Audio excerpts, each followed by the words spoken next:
저희 재민이는 아빠를 닮아서 그런지 소셜 사이언스, 히스토리 이런 걸 굉장히 좋아하고 잘해요.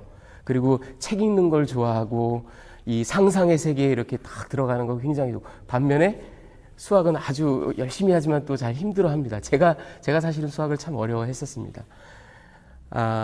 근데요, 이거는 그냥 한 예에 불과한데 여러분 상상해서 한번 생각을 해보십시오.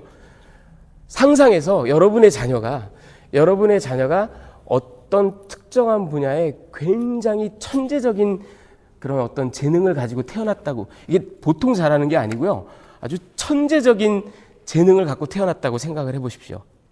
모차르트가 음악을 잘하는 것처럼, 아니면 문학적인 재능이 대단히 뛰어나서 진짜 100년에 하나 200년에 하나 나올까 말까 한 그런 어떤 문장력과 문학적인 상상력과 설득력과 이런 것을 가지고 태어났다라고 생각을 해보세요. 여러분이 부모라면 그 아이가 자신이 부모에게서 물려받은, 그리고 하나님께서 주신 그 탤런트를 잘 개발하고 아주 최대한 활용하고 그것을 사용하는 것을 아주 즐거워하고, 뿐만 아니라 사람들한테 굉장히 그걸로 인해서 칭찬받고 인정받으면 그 모습을 보는 여러분이 부모로서 얼마나 기쁘시겠어요. 그렇죠? 근데 여러분 상상으로 한번 생각해 보세요. 어떤 자녀가 예를 들어서 문학적으로 천재적인 재능을 갖고 태어났는데, 진짜 100년에 하나 나올까 말까 그런 재능인데, 이 아이가 그거를 잘 개발하고 사용하는 게 아니라 그것을 아주 우습게 여기고 맨날 쓰레기 같은 책이나 뒤적거리고 도색 잡지나 보고 말도 안 되는 시덥지 않은 얘기들이나 하고 다니고, 그런 모습을 여러분이 본다고 생각해 보십시오. 얼마나 가슴 아픈 일입니까? 하물며 여러분 생각해 보세요. 자녀가 재능을 잘 사용하느냐 마느냐 하나만 봐도 우리가 가슴이 이렇게 미어지기도 하고 가슴 아프기도 하고 그런데요, 여러분 주님께서 우리에게 주신 은사와 은혜는 그거와 그 스케일에서, 그 의미에서 될 게 아닙니다. 그렇죠? 하나님의 아들이 이 땅에 오셔서 우리를 위하여 대신하여 죽으심으로 우리에게 영생을 허락하셨어요. 그것을 우리가 하찮게 여긴다면, 경홀히 여긴다면 그것을 바라보시는 주님의 마음이 과연 어떠실까요?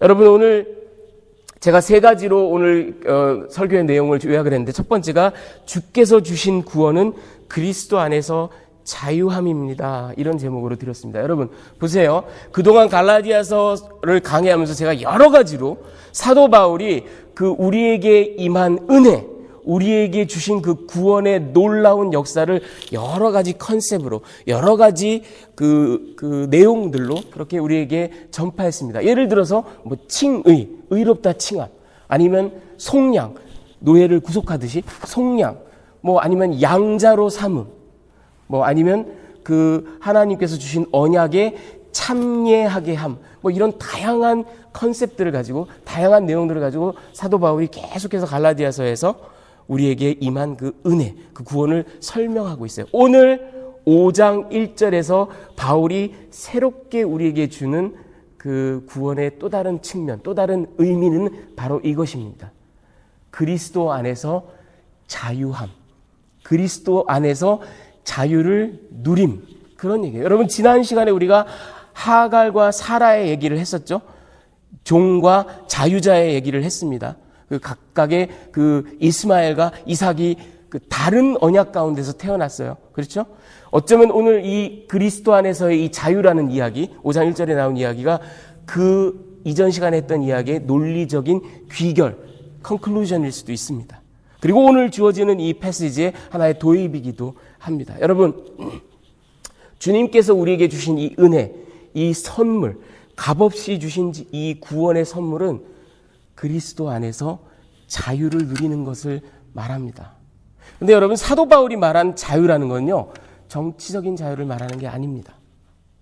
혹은 어떤 경제적이고 금전적인 의미에서 자유? 그런 것도 아니에요. 혹은 심리적이고 정서적인 의미에서 내가 자유를 누린다? 그런 것도 역시 아닙니다. 또는 더 한 걸음 나가서 내가 자유자니까 나는 내 모든 것을 내 마음 내키는 대로 하리라, 내가 마음대로 방종하리라, 마음대로 살리라 하는 그런 방종이나 향락을 누리는 것도 아니에요. 사도 바울이 말하는 자유라는 것은 여러분 이런 겁니다. 우리에게 그 자유를 선사하신 예수 그리스도와 깊은 관계에 나아간다라는 것이 바로 자유를 누리는 겁니다. 그거를 조금 더 확대해서 말씀드리면, 해석해드리면요, 좀 역설적이지만 그런 주님께, 우리에게 그 큰 선물을 하신 주님께 나를 예속시키고 구속시키는 것이 바로 그 자유를 누리는 겁니다. 여러분, 세상 사람들도 그 진리를 알아요. 그래서 그렇게 말합니다. 야, 사랑은 구속이야, 사랑은 예속이야. 세상 사람들도 연애하면서도 그런 얘기를 할 정도예요. 예, 맞습니다, 여러분. 그 주님께, 그 위대하신 아름다우신 주님께 자원해서 나 자신을 드리는 것, 그게 바로 주 안에서 자유를 누리는 겁니다. 그리고 여러분, 그것은요, 또다시 확대해서 해석하고 또다시 우리가 현실적으로 볼 수 있는 우리의 에브리데이 삶 가운데서 얘기를 한다라는 건, 그 주님이 그토록 사랑하셔서 목숨을 줘가면서까지 구속하신 그리스도의 백성들에게, 그 백성들이 모인 이 공동체에 자의적으로 자원하여 나를 예속하는 것이 바로 그리스도 안에서 사랑을, 자유를 누리는 겁니다. 여러분, 지난 시간에 우리 금요 성경 공부 시간에 우리가 그런 얘기도 잠깐 나눴죠. 토론하면서 내가 하나님을 믿는데 교회는 나가지 않는다. 이게 어떤 의미냐? 여러분, 사도 바울이 오늘 말한 이 자유, 이것을 누리고 100% 주 안에서 누리는 것이 바로 주님의 주신 그 자유, 주님이 주신 그 구원을 우리가 영화롭게 하는 것, honor하는 겁니다. 그런데 우리가 그 하나님의 백성들 가운데 나가지 않고 자원하여 나 자신을 드리지 않는다라는 것이 얼마나 구속의 의미를 낮추고 편화시키는 건지 자연스럽게 결론이 나옵니다. 여러분, 그런데요, 이 6절 말씀을 한번 자세히 보십시오. 6절 말씀, 그리스도 예수 안에서 할례나 무할례나 효력이 없으되 사랑으로서 역사하는 믿음뿐이니라. 사랑으로서 역사하는 믿음뿐이다, 이렇게 말했죠. 여러분, 우리가 갈라디아서를 통해서 계속해서 얘기했어요. 우리가 믿음으로 온전히, 오직 믿음으로 의롭다 칭함을 받고 그 구원을 받아들입니다. 결국 믿음이라는 것, faith라는 것이 구원의 전제예요. 그리고 그 믿음이 결국은 오늘 사도 바울이 얘기하는 것 같은 그 자유를 우리에게 선사하는 전제입니다. 그런데 바울이 오늘 6절에 뭐라고 말씀하고 있습니까? 그 믿음이 결국은 자유인데, 그리스도 안에서 자유인데, 그 믿음이 사랑으로서 역사한다. 예, 사랑으로 operate 한다, 그런 얘기예요. 결국은 제가 아까 드린 말씀과 일맥상통합니다. 그 사랑 안에서 사랑으로 가시적으로 드러난다라는 얘기이기 때문에 우리가 이 사랑을 드러낸다. 예수님의 공동체 안에서 나의 사랑을 실천한다. 그런 의미인 겁니다. 여러분, 어떤 신학자가 이 부분을 주석하면서 이런 얘기를 했는데 저는 전적으로 동감합니다. 뭐냐면 여러분, 갈라디아서 5장 22절 23절 말씀 한번 잠깐 보실까요? 우리가 익히 아는 말씀. 네, 갈라디아서 5장 22절 23절 다 같이 읽겠습니다. 시작. 오직 성령의 열매는 사랑과 희락과 화평과 오래 참음과 자비와 양성과 충성과 온유와 절제니 이 같은 것을 금지할 법이 없느니라. 우리가 익히 하는 말씀, 너무 사모하는 말씀, 성령의 9가지 열매입니다. 그런데 여러분, 이 성령의 9가지 열매에 아무리 찾아봐도 자유가 없어요. 그렇죠? 자유가 없어요. 근데 제가 뭐라 그랬습니까? 사도 바울이 결국 의미하는 바가 뭐예요? 이 믿음으로 인해서 우리가 의롭다 칭함받고 그래서 자유를 선물 받았는데 그것이 operate 하는 게 바로 사랑이라는 거예요. 그 사랑은 공동체 안에서 operate 한다라는 겁니다. 그 공동체 안에서 성령의 9가지 열매가 나온다라는 거예요. 결국은 쭉 논리적으로 귀결되고 연결되는 얘기입니다. 그런 의미에 따라서 다시 한번 해석하자면 갈라디아서 5장 22절 23절에 나와 있는 이 성령의 9가지 열매는 사실은 이런 거예요. 사랑과 희락과 화평과 이게 결국은 사랑할 수 있는 자유, 기쁨을 누릴 수 있는 자유, 화평함을 형제 자매와 누릴 수 있는 자유, 그런 뜻입니다. 결국은 이 그리스도 안에서 참 자유함을 얻는, 그것은 방종을 얘기하는 것도 아니고 내 맘대로 하겠다라는 것도 아니고, 사도 바울이 정치적으로 그러니까 니네 로마에서부터 벗어나라 이런 얘기 한 적 없습니다.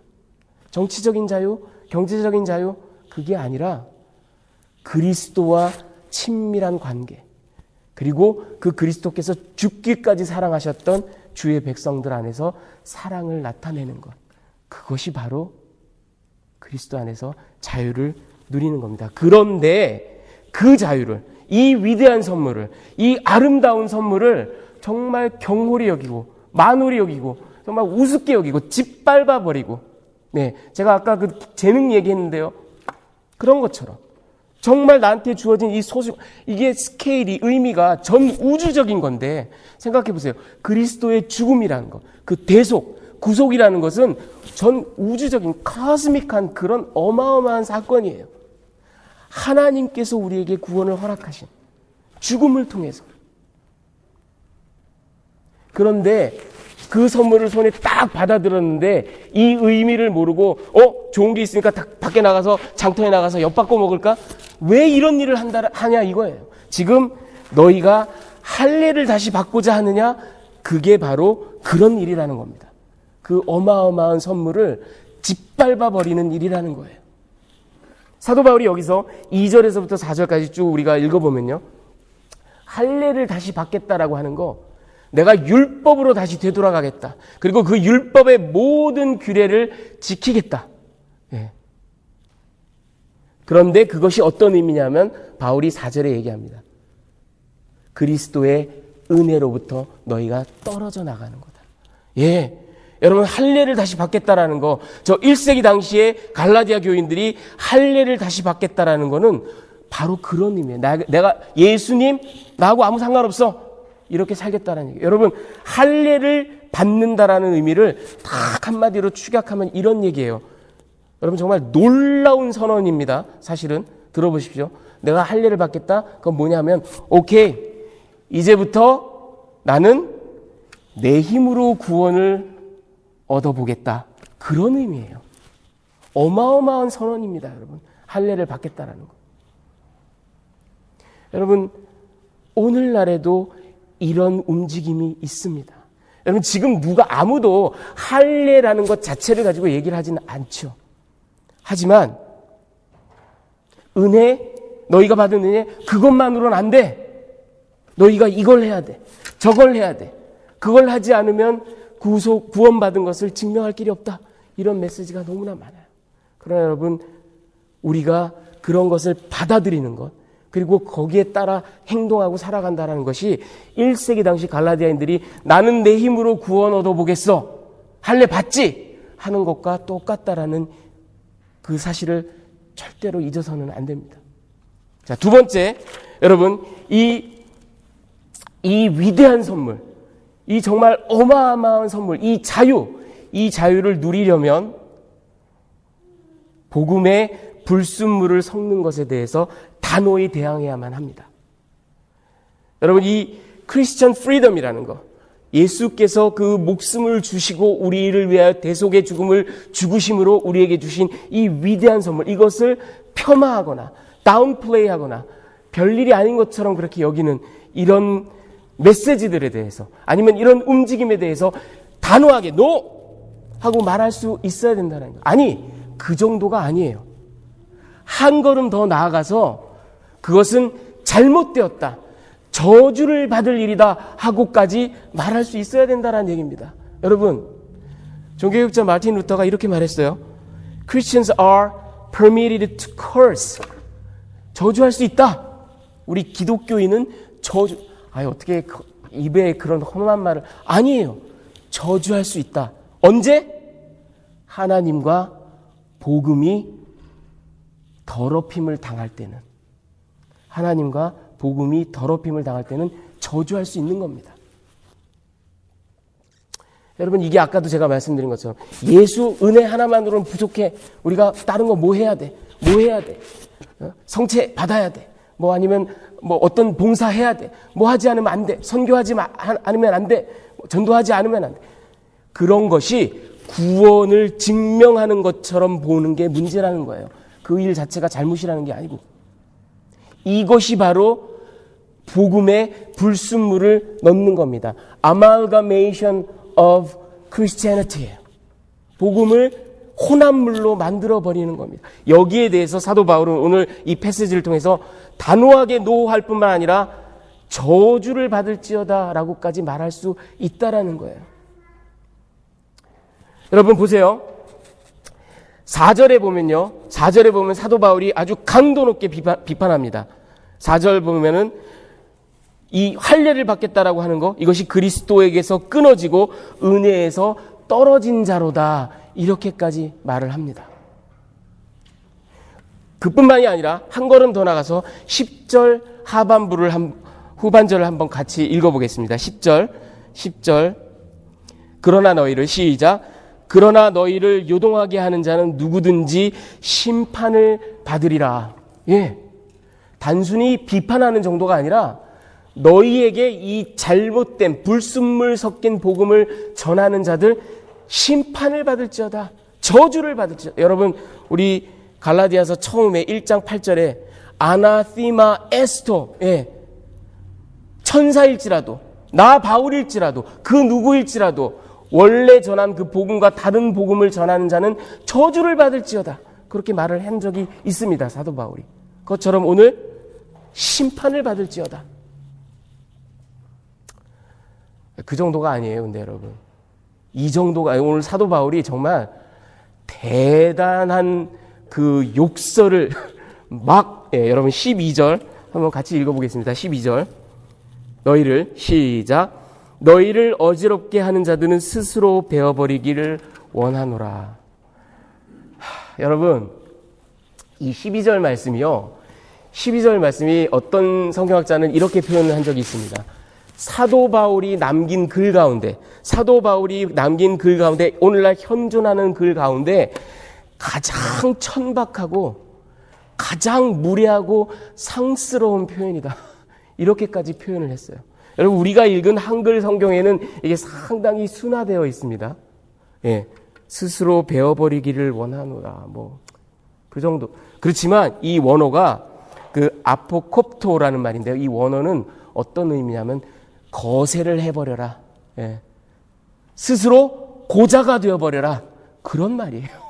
이 굉장히 오늘날로 치면 어마어마하게 극심한 욕을 지금 사도 바울이 해대고 있는 겁니다. 이게 근데 너무나 어펜시브하고 너무나, 심지어는 아니 사도인데, 하나님의 복음을 전하는 사도인데 이렇게까지, 그런 마음에서 이걸 순화를 시켰어요. 그래서 한글 성경에는 스스로 베어버리기를, 그리고 다른 영어 성경, 그 현대적인 언어로 쓰여진 영어 성경본을 보면 뭐 그 지체를 잘라버려라, 예, 그게 뭐 팔인지 다리인지 눈인지 코인지 나와 있지 않아요. 지체를 잘라버려라. 아니면은 조금 더 순화시켜서, 그런 의미가 뭐 물론 없는 건 아닌데 조금 더 의역을 해서 공동체에서 잘라져 나가버려라, 뭐 이렇게까지 표현을 하지만, 아니 여러분, 원어적인 의미는 그게 아니에요. 거세를 해버려라, 예, 고자가 되어버려라, 그런 얘기예요. 아니 사도 바울이 어떻게 이렇게, 아무리 지금 복음이 관건이고 하나님의 그 은혜가 지금 초미의 관심사니까 뭐 그 충분히 이해는 가지만 어떻게 이렇게까지 심한 말을 할까 생각을 할 수 있습니다. 그런데 여러분, 저는 여러분께 오늘 이 원어적인 의미를 조금도 떨어뜨리지 않고 그대로 전하겠습니다. 고자가 되어버려라. 근데요, 바울의 입장을 제가 말씀을 드리면 의미가 있습니다. 이런 말이 나올 만한 어떤 정황이 있어요. 왜 고자가 되어버려라 이런 말을 했을까? 한 세 가지 정도로 추정할 수가 있는데, 첫 번째는 뭐냐면 그야말로 그냥 요즘 말로 그 막된 욕하는 것처럼 막 격앙이 돼가지고 에이 뭐 가다가 뭐 차에 치여 죽어버려라 뭐 이런 말 하는 것처럼 정말 막말을, 쌍스러운 말을, 예, 시정 잡배들이나 할 만한 육두문자 막 이런 거 섞어가면서, 여러분 생각해 보세요. 고대 세계에 고자가 된다라는 거는 최악의 저주거든요. 그렇죠? 그걸 스스로 고자가 되어버려라. 그러니까 얼마나 심한 욕이에요. 그러니까 뭐 나가다가 죽어버려라. 뭐 이런 그 막된 욕을 했다라고 생각할 수도 있지만, 예, 그게 첫 번째 가능성이지만 사도 바울이 그랬을 리는 없습니다. 예, 첫 번째는 아니에요. 그럼 두 번째는 좀 더 여러분들 설득력 있는 가능성이 있습니다. 그게 뭐냐면요, 이 고자가 되어버려라 하는 말이 뭐냐면 굉장히 sarcastic한, 비아냥거리는, 조소적인 그런 말입니다. 그리고 실제로 이 해석은 4세기, 5세기에 안디옥에 살았던 몹세스티아의 티오도라는 그런 교부가 실제로 이 12절을 주석하면서 그렇게 얘기를 한 바가 있어요. 뭐냐 하면 이거를 의역해서 표현을 했는데 이런 뜻입니다. 뭐냐면 너희들 가운데 들어와 있는 주디아이저들, 그 거짓 교사들이 말이지 너희들에게 계속 할례를 받으라 그러는데, 그 할례라는 게 그 남성의 성기의 끝부분, 그 성경에는 포피라고 그렇게 나와 있죠. 포피를 잘라내는 일을 그렇게 중요하게 여기는데, 예, 그게 구원을 받네 못 받네 뭐 그런 문제라고 그 난리들을 치는데, 그러면 아예 all the way 가가지고 아예 거세를 해버려서 더 큰 구원을 받으시지 그래? 하는 아주 조소적인 말이라는 거예요. 예, 충분히 그럴 수 있죠.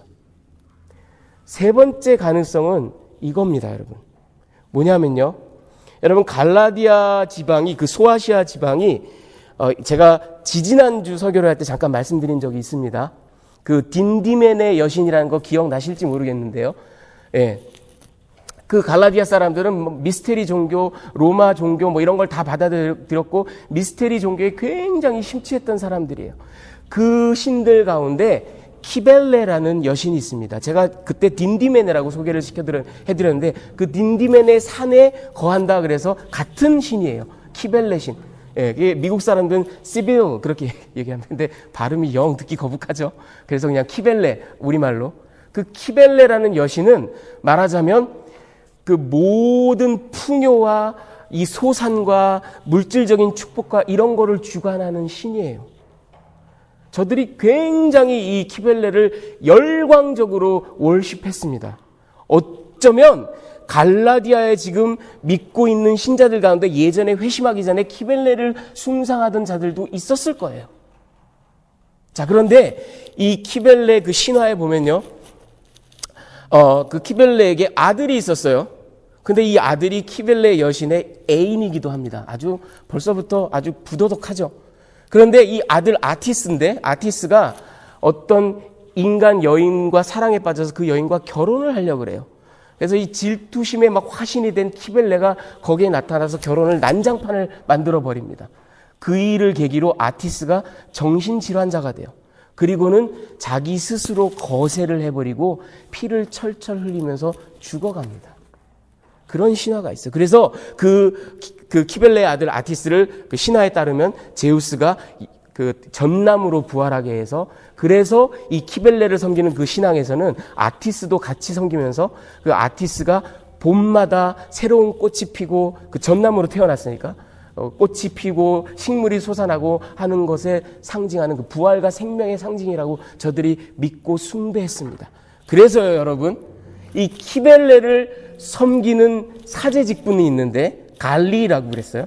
그 사제 직분이 여러분, 제가 우리 이영석 목사가 되기 위해서 목사 안수를 받잖아요. 그렇죠?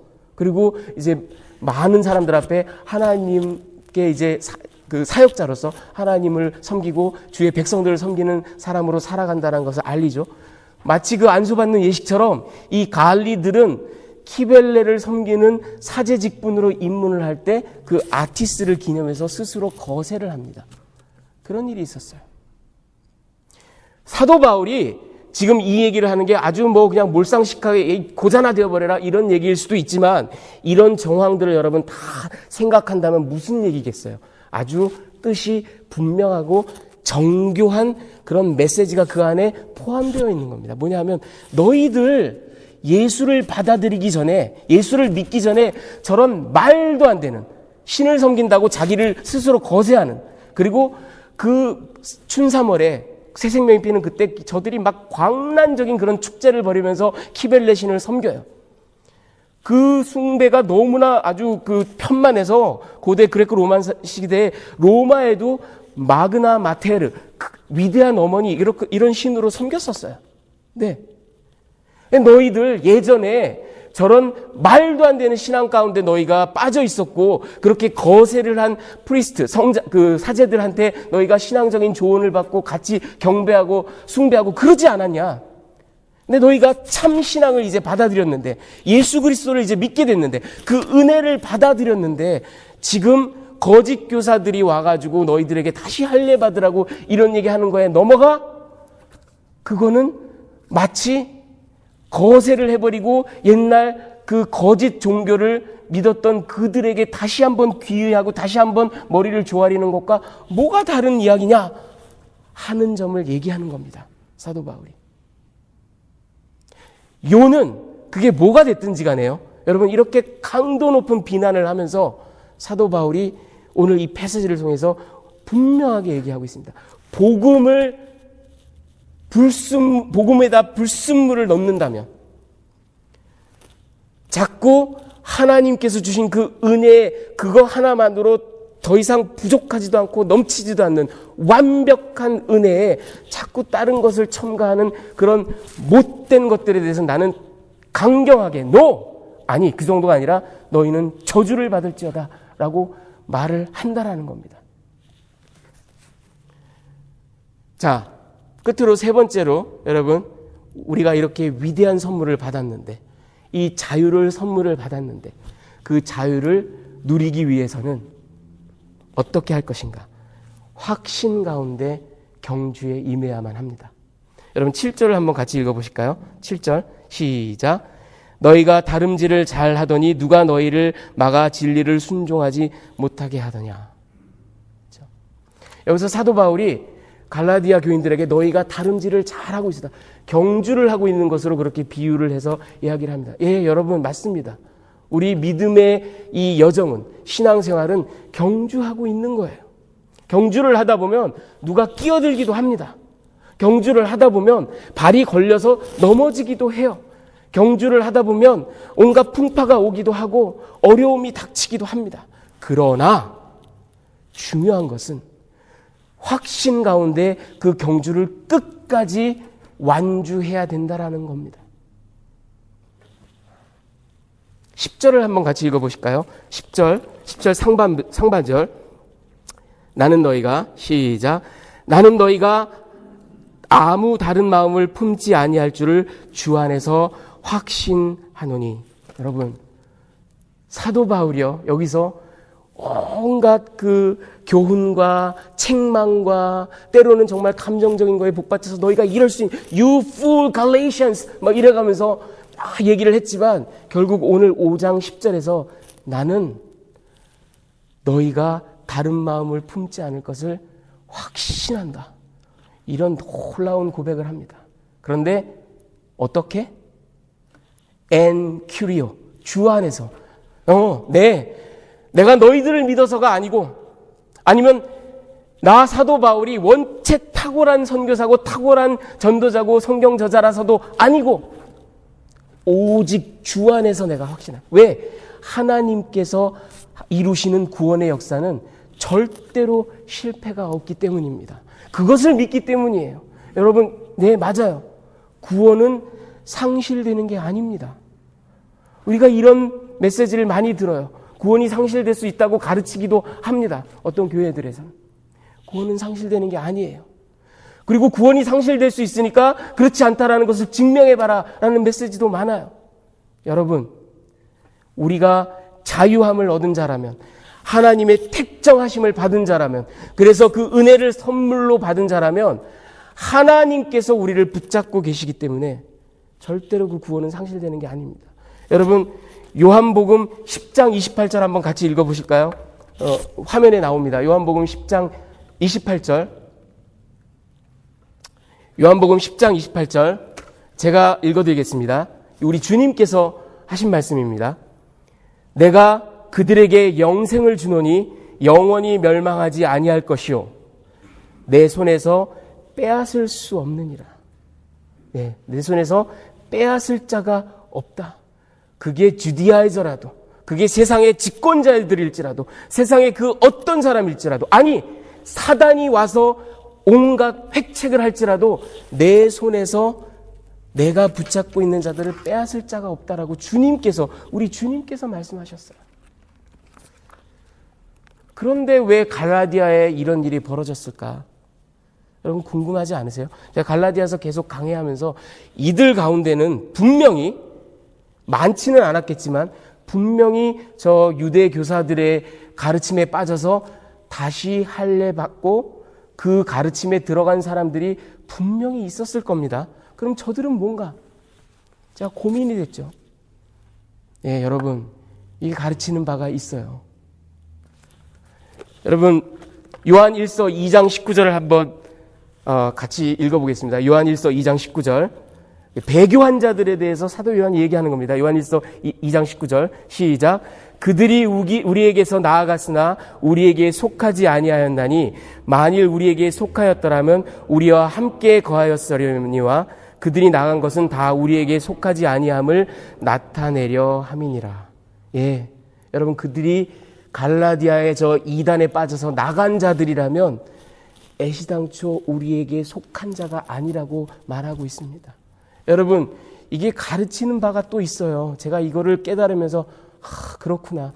여러분 심지어는 사도 바울같이 위대한 사도도, 그런 선교사, 그런 성경저자, 하나님께 특별히 선택받은 그 사도조차도 그가 한 미니스트리도 100% 모든 사람들이 전부 다 회심했다고 고백하는 것을 우리가 장담할 길이 없다라는 얘기예요.